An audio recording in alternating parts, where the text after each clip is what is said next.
उहाँको चाहिँ एक हप्ता 6-7 दिन अगाडि चाहिँ नि सानो घाउ आएको थियो भन्नुभयो उहाँले, पिलो टाइपको। र उहाँले चाहिँ हाइड्रो पावरमा काम गर्नुहुन्छ, अब काम गरी खाने मान्छे। अनि उहाँको चाहिँ नि आज 6-7 दिन पछाडि मेरोमा आउनुभयो यहाँ हाम्रो गोल्चे स्वास्थ्य चौकीमा।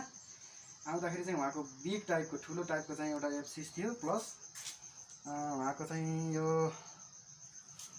एकदम उहाँलाई चाहिँ टेन्डनेस थियो, टनटन छुँदाखेरि दुख्ने खालको थियो दुखाइ।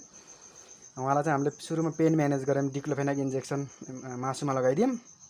त्यसपछि चाहिँ मैले एस्पाइरेट गर्दाखेरि 10 ml को निडिलले एस्पाइरेट गरेर हेर्दाखेरि त्यहाँनिर कम्तीमा 3 ml जति एब्सिस आयो। र उहाँलाई चाहिँ मजाले मैले काउन्सिलिङ गरेँ।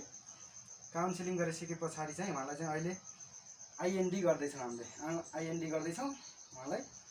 अब चाहिँ डेली ड्रेसिङ गर्नुपर्ने हुन्छ। अब हामीले यसलाई रिबन गज राखेर प्याक गर्दैछौँ। मोर देन कति यो त 100 ml भन्दा पनि बढी आयो त, बढी होला। कति गाह्रो भयो होला है तपाईँलाई, कति गाह्रो भयो होला। अब धेरै हल्का हुन्छ, दुखिरहेछ, अब धेरै हल्का हुन्छ, नआत्तिनुहोस् है। तपाईँलाई हामीले ठिक पार्छौँ, चिन्ता लिनु पर्दैन। कसरी खटाएर बस्नुभयो होला बिचरा है, अब काम गरी खाने मान्छे। कति दिन भयो भन्नुभयो अरे यो घाउ आएको? 6-7 दिन भयो अरे। त्यही घाउमा फेरि ठोकिनु भएछ। अब यसलाई चाहिँ मजाले ह्यान्ड इलिभेट राखेर अनि चाहिँ अब एन्टिबायोटिक्सहरू राखिदिएपछि अनि ड्रेसिङ गर्ने मजाले बिस्तारै विषय हुँदै जान्छ।